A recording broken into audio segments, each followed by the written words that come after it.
Hello everyone! Ito na nga guys, ang videos namin na pag-celebrate namin ng Diwali dito sa India. At saka ito naman guys ay mga paputok ito ni Nikhil. Alam nyo guys, isang box ito at saka dami-dami. 2 araw po kami nag-celebrate ng Diwali dito sa India. 31 at saka November 1. So ang November 1 dyan po sa atin ay Pista Minatay na. Dito naman sa India, sila ay nagsiselebrate ng Diwali nila. At saka alam nyo naman guys, dito sa India, Diwali man o hindi, ang mga paputok dito ay normal lang sa kanila. Hindi katulad dyan sa atin sa Pilipinas na binabawalan kasi nga maraming aksidente na nangyayari. Dito naman po ay kahit araw-araw po magpaputok, walang problema po ito dito.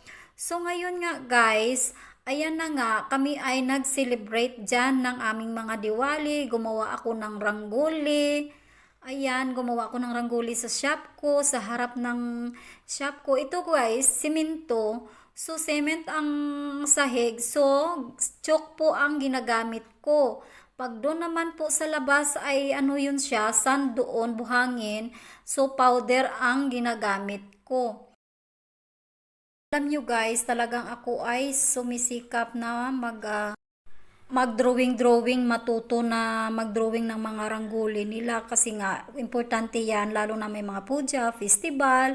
So natuto talaga ako guys na mag-ranggoli. Kahit simple lang, mayroon naman guys na pag gusto mo malaki na ranggoli, kaya lang ang tagal-tagal matapos. Ako nga, yung ranggoli ko nga, yung natapos ko mga 1 hour yun siya.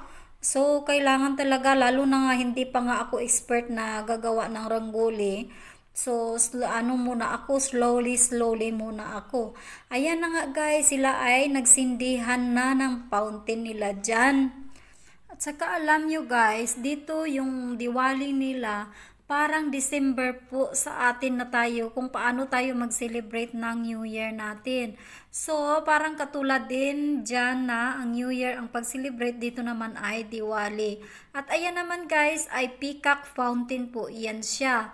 At saka ito, maliit na peacock, pagka stop ng lighting, lumulobo yung puwit niya.